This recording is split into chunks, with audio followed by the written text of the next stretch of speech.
Jesus é a chave hermenêutica de toda a Bíblia. Jesus é a chave hermenêutica da Bíblia.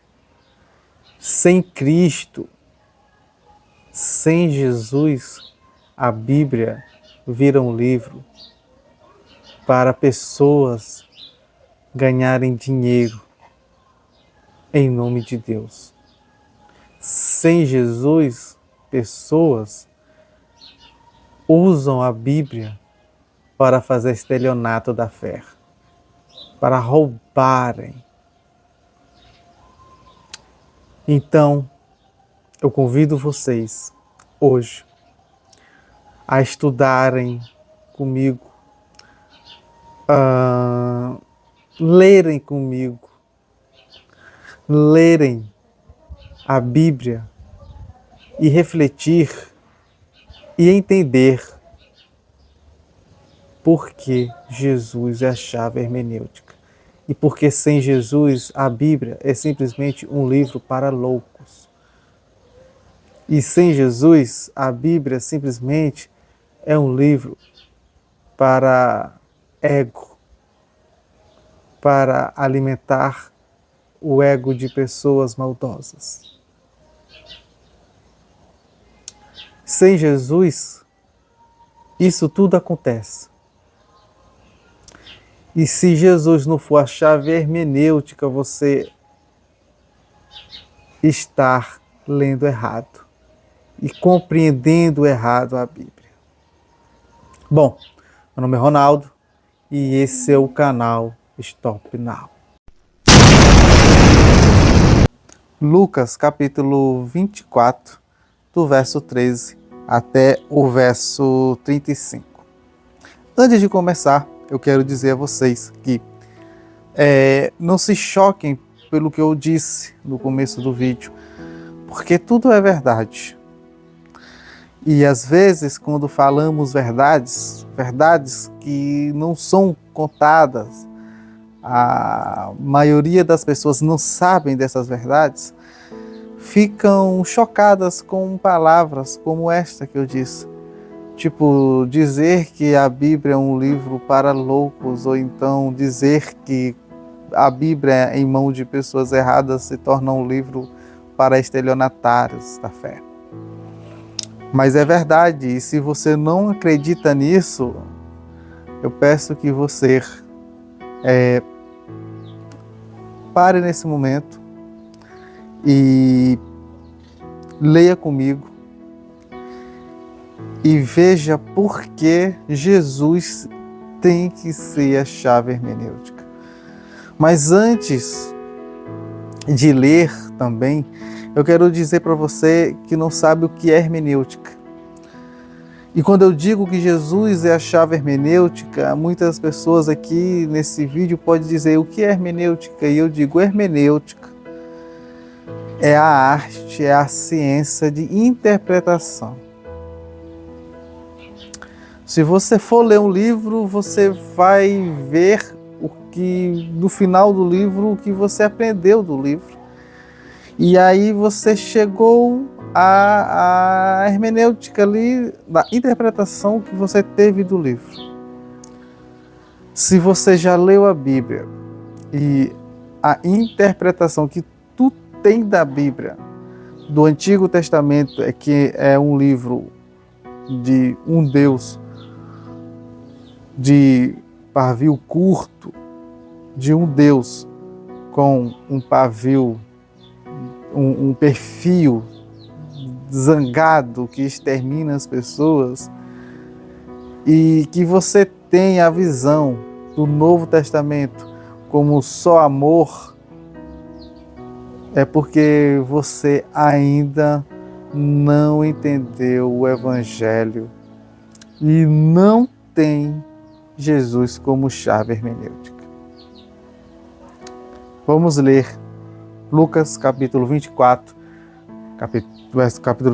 verso 13 a 35. E diz assim: E eis que 2 deles foram naquele mesmo dia para uma aldeia chamada Emaús, ou Emaús, que distava de Jerusalém 60 estádios. 60 estádios é como se fosse 14, 15, 16 km. E iam falando um com o outro sobre todas estas coisas que tinham acontecido.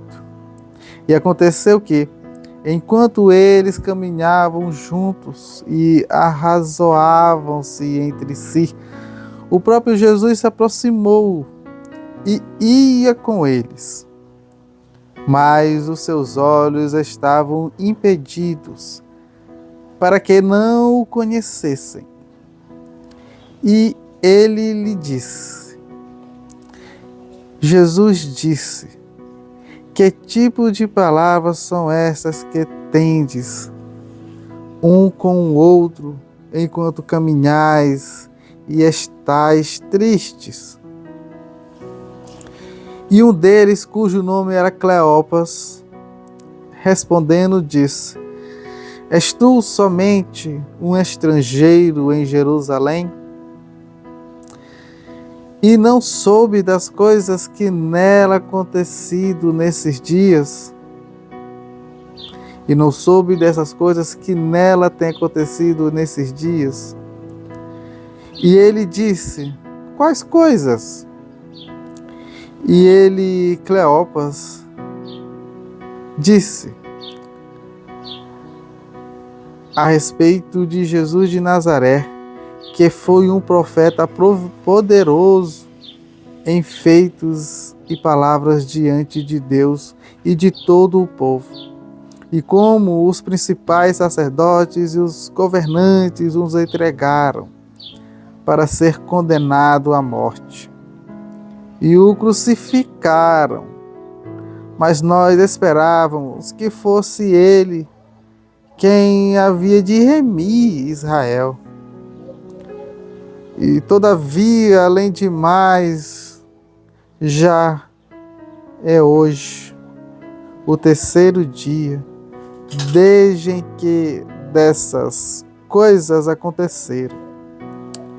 Assim, sim, e também algumas mulheres de nossa companhia nos surpreenderam, as quais de madrugada foram ao sepulcro, e não achando seu corpo, elas vieram dizendo que também haviam tido uma visão de anjos que diziam, está ele vivo. E alguns dos que estavam conosco foram ao sepulcro e acharam isto mesmo, como as mulheres também haviam dito, mas a ele eles não viram.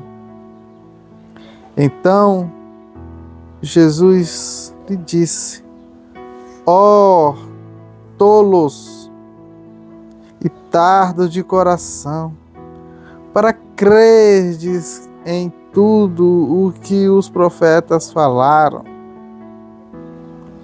Não convinha que Cristo sofresse coisas e entrastes na sua glória?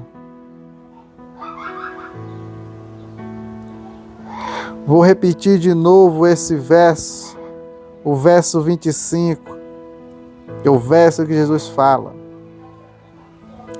Então ele lhes disse, ó tolos e tardos de coração para crerdes em tudo que os profetas falaram, não convinha que Cristo sofresse essas coisas e entrasse na sua glória? E começando por Moisés e por todos os profetas, explicou-lhes em todas as Escrituras as coisas a seu respeito. Vou ler novamente o verso 27. E começando por Moisés e por todos os profetas, explicou-lhes em todas as Escrituras as coisas a seu respeito. E aproximando-se à aldeia, para onde iam, que é para Emaús, ele fez como quem ia para mais longe. Mas eles, os dois que andavam caminhando, que nós estamos contando a história, o constrangeram dizendo: fica conosco, porque já é tarde de domingo, o sol já está se pondo, e já declinou o dia. E ele entrou para permanecer com eles. E aconteceu que, estando assentado com eles à mesa, ele tomou o pão e o abençoou, e partindo, e deu-los. E os seus olhos foram abertos, e eles reconheceram, e ele desapareceu de diante deles. E eles disseram um para o outro: não ardia nosso coração enquanto ele falava conosco no caminho, e quando ele nos abria as Escrituras? E na mesma hora, levantando-se e retornaram para Jerusalém, já voltaram na mesma hora, já à noite, e encontraram os 11 ungidos reunidos, os 11 apóstolos reunidos, e os que estavam com eles, dizendo: de fato, o Senhor está ressuscitado. E apareceu a Simão. E eles contaram que coisas tinham acontecido no caminho e como reconheceram no partir do pão. Até aqui. Não sei se vocês entenderam o verso 27 e o 28, principalmente os versos 28, quando diz que Jesus, conversando com eles, explicou sobre ele. Jesus explicou sobre ele, de Moisés aos profetas, aos salmos, de toda a Bíblia do Antigo Testamento da época. Jesus explicou sobre ele. Eles eram 2 discípulos de Jesus. O nome de um é Cleófas. Cleófas, caiu aqui minha caneta. Então, o nome de um é Cleófas, o nome do outro a Bíblia não diz. Mas eu sigo com o meu pensamento achando que era a sua esposa, como está lá escrito em João capítulo 19. Vou me esquecer do verso agora, mas lá em João capítulo 19 fala a mulher de Cleófas. Então, os discípulos de Jesus, 2 discípulos, estavam caminhando, tirar o óculos, estavam caminhando ali, falando, tristes porque Jesus ainda não tinha ressuscitado, porque achavam que Jesus era o Mestre, era o Messias. Mas como ele não ressuscitou no domingo, eles estavam totalmente com medo. Mas eles não ainda tinham entendido de Cristo, porque eles já estavam falando para Cristo. Porque quando Cristo chega nele e fala: que coisas vocês estão conversando? Diz: rapaz, tu não sabes? Que estrangeiro é você que não sabe do que aconteceu de Jesus? E ele diz: rapaz, Jesus é o profeta, aconteceu isso e isso e isso e isso. Chamando ele simplesmente de profeta, já largou o Messias, sendo ele o ungido, sendo ele o Filho de Deus, já largou isso. Agora ele simplesmente já está no mesmo cargo de João, o profeta. Da mesma forma que João morreu, como Jesus morreu, não ressuscitou, agora é profeta. E eles estavam conversando com Jesus, e o interessante diz que aqui no Evangelho que foi impedido deles verem realmente Jesus ali. Foi colocado como uma escama nos olhos deles ali, eles foram impedidos de verem realmente Jesus. E quando diz que é muito lindo esse texto, tá? É um dos textos mais lindos que existe de todos os evangelhos. Na minha opinião, é o texto mais lindo que tem, fora a crucificação. Esse caminho de Emaús. E quando diz assim: rapaz, vim aqui, deixa eu explicar para vocês o que realmente tinha que acontecer. E Jesus explicou todo o Antigo Testamento da época ali, dos profetas, de Moisés, dos Salmos, tudo sobre ele. E depois que eles viram nos versos aqui, Jesus, reconheceram Jesus. Aqui no verso 32 diz: e eles disseram um ao outro: não ardia nosso coração enquanto ele falava conosco no caminho, e quando ele nos abria as Escrituras. E na mesma hora levantaram-se e retornaram. Então, no verso 32, depois que eles viram que eles partiram um pão e que quem estavam ensinando era Jesus, eles falavam: cara, agora nosso coração, eu penso, não ardia. O nosso coração não entendeu que quem estava falando conosco era Jesus, que estava nos ensinando era Jesus.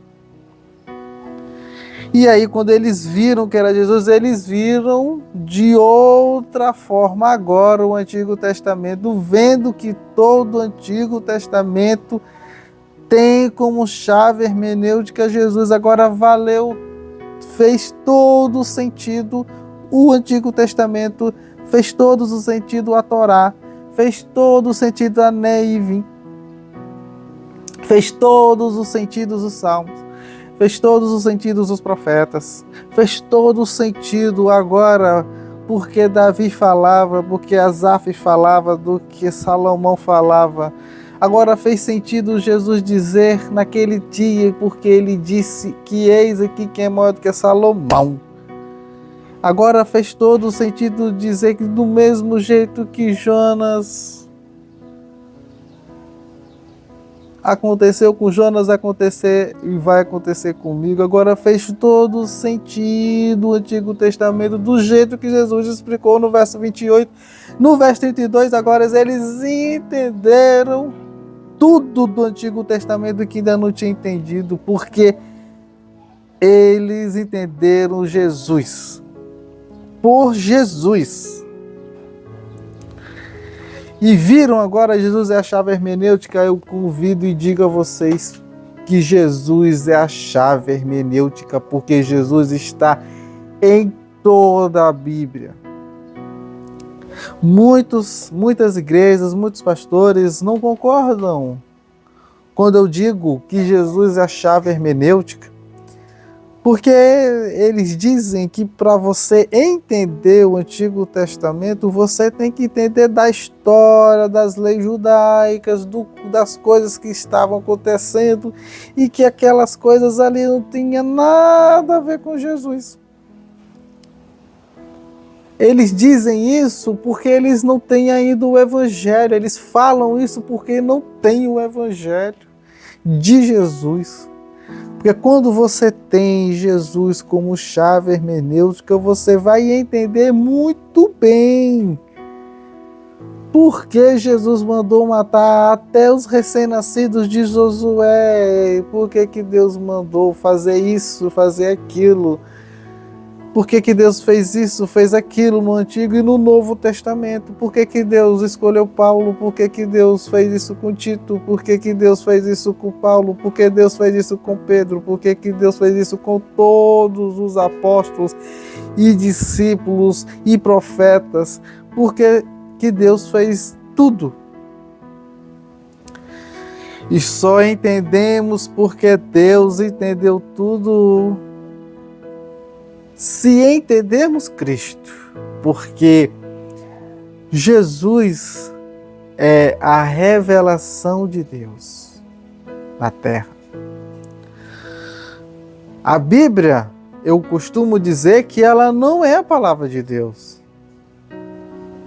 Ela contém a palavra de Deus, que são os evangelhos.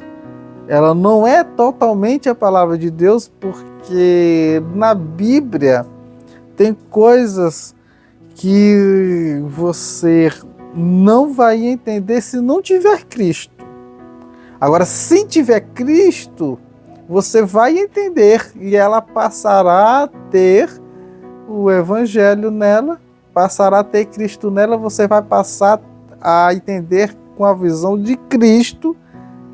E aí você vai entender que passagens, que livros ali são históricos que ficaram no passado e que eram simplesmente para alguns povos, coisas que ficaram simplesmente para algum povo, para alguns povos, e coisas que ficou para nós até os dias de hoje e que não ficou até os dias de hoje.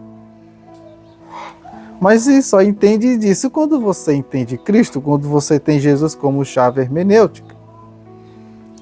Nós estamos começando uma jornada dos evangelhos.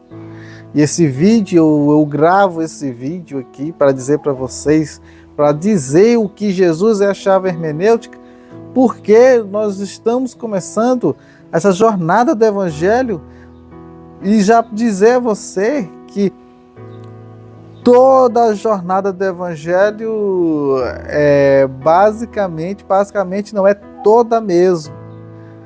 É na visão de Cristo mesmo, é Jesus como chave hermenêutica. Rapaz, eu só vou entender o que Jesus quis fazer, o que Deus quis fazer com Elias, não simplesmente lendo o livro de 1ª e 2ª Reis, não. Eu não vou entender nada de Elias.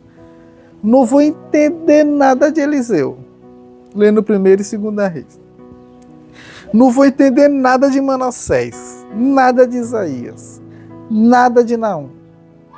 Agora, quando eu leio os evangelhos, quando eu tenho Cristo e entendo o amor, a justiça de Cristo, eu vou entender agora a visão que Deus tinha com Elias, com Eliseu, com Manassés, com Davi, com Salomão e outros.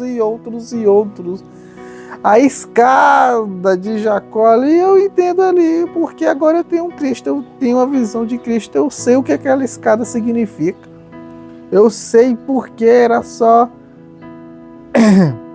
a família de Noé.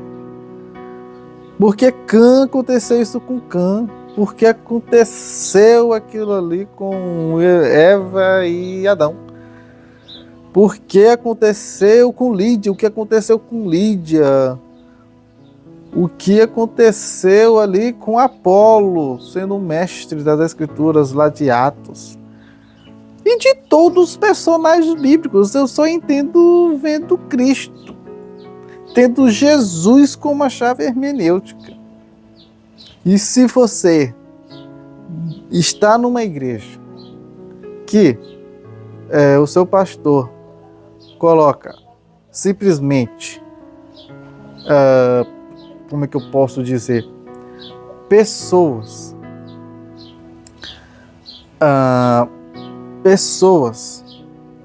quando eu falo pessoas, eu estou dizendo personagens bíblicos, lugares, textos isolados e fazendo pregações em cima de textos isolados do Antigo ou do Novo, ou então falando sobre personagens bíblicos, e em nenhum momento eles falam muitos da lei, sempre falam da lei, mas em nenhum momento falar de Cristo, meu amigo, saia, porque esse pastor não está com espírito de pastor. Saia que essa igreja não está com o espírito de igreja. Porque toda igreja que se preste tem Cristo como centro. Pergunto a vocês por que não existe uma igreja. São mais de 30 mil igrejas no mundo. Por que não existe uma igreja cujo nome é Igreja de Jesus Cristo? Porque Cassi não tem. Tem Assembleia de não sei de quê. Tem Batista de não sei de quê. Tem Presbiteriana de não sei de quê. Tem Adventista de sétimo dia. Tem Adventista de não sei de quê. Tem Reformados e não tem de quê. Não sei lá. E Luterano e Anglicano. E não sei o que mais. E só tem uma. E não é nem Igreja de Jesus Cristo. É Igreja de Jesus Cristo dos santos dos últimos dias, e é os mormons. Olha só que brincadeira, ainda é os mormons que botam o nome de Igreja de Jesus Cristo. Mas não é só Igreja de Jesus Cristo, é Igreja de Jesus Cristo dos santos, é a Igreja de Jesus só para os santos, que veio só para uma elite, que é os mormons. Ainda tem isso, só tem uma, e ainda é para os mormons, ainda é os mormons, que ainda fazem acepção de pessoas, que, querendo ou não, são racistas, querendo ou não, não gostam de negros. Pode até ainda querer ficar chateados, mas é. Mas uma igreja cujo nome é só a Igreja de Jesus Cristo não tem. Porque o ego é muito grande dessas pessoas. Então, quando você tem Jesus como chave hermenêutica, fica muito fácil você se separar o joio do trigo, tá? Bom, o vídeo está muito grande, é para ser um vídeo curto, então eu peço vocês a se inscreverem no canal, tá? Compartilhar esse vídeo para mais pessoas. Mas antes de acabar esse vídeo, eu quero dizer a vocês que tenham Jesus como chave hermenêutica. E que o objetivo desse canal, fazendo a jornada dos evangelhos, dos evangelhos aqui durante 51 sexta-feira do ano, muita gente está dizendo que eu não vou fazer isso por muito tempo, mas eu já sou acostumado a fazer isso, tá? Para muita gente que pensa, mas eu já faço isso há muitos anos aí, viu? Muitos anos eu venho fazendo isso, então não é coisa nova para mim, vamos dizer assim. É novo porque eu tô aqui no YouTube e tal, mas falar de Jesus eu já falo há muito tempo, tá? Então, o que eu digo a vocês é que dê um espaço para Jesus, leia os evangelhos, leia os 4 evangelhos, deixa Jesus entrar no coraçãozinho de vocês e tenha ele, sempre ele e só ele como regra de fé. Cara, desse texto aqui do caminho de Emaús, a gente tira dezenas e dezenas, centenas de passagens de centenas de pregação sobre esses textos aqui do verso 3 ao 35. Mas eu só quero colocar isso. Jesus sendo chave hermenêutica de toda a Bíblia, e sem Jesus como chave hermenêutica, a Bíblia é um livro como o livro de da Ana Maria Braga de receitas de bolo. A diferença do livro da Bíblia com o livro da Ana Maria Braga de receita de bolo, sabe qual é? É Jesus. Porque tendo Jesus, ele passa a ser um livro sagrado. Passa a ter escrituras sagradas, mas sem Jesus ele é a mesma coisa de um livro de Ana Maria Braga. Ou um livro do Stephen King. Ou um livro de George Orwell. Oh, anyways.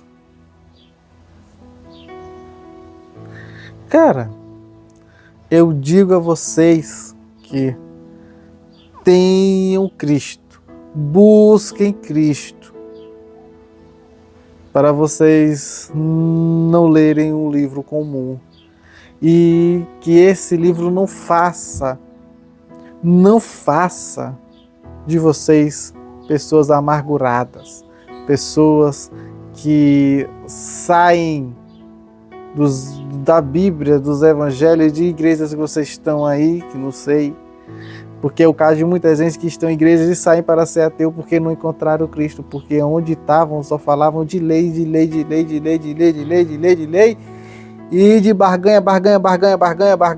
barganha, e não tinha Cristo. Então, fica a reflexão, chame Cristo para a sua vida, chame Cristo para a sua família, chame Cristo para a sua casa e chame Cristo para as suas leituras da Bíblia.